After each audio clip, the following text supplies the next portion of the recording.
هل أنت سعيد بالله عليك؟ والله أنا سعيد جدا، مو سعيد جدا. نعم. هذه السعادة جدا تشبه إنسان يعاني ما يعاني، ما في إنسان لا يعاني، لكن موعود من قبل خالق الأكوان بجنة عرضها السماوات والأرض.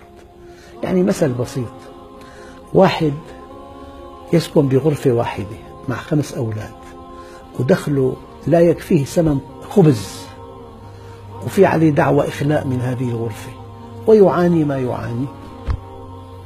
له عم بيملك 500 مليون وما عنده أولاد ومات بحادث، فخلال ثانية واحدة انتقل هذا المبلغ الفلكي 500 مليون لهذا الفقير. لكن إجراءات المواريث وحصر الإرث يعني لم يتمكن أن يقبض درهم واحد قبل عام. لماذا يعيش طوال هذا العام في سعادة؟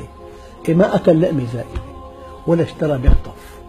قال: أفمن وعدناه وعدا حسنا فهو لاقيه كمن متعناه متاع الحياة الدنيا.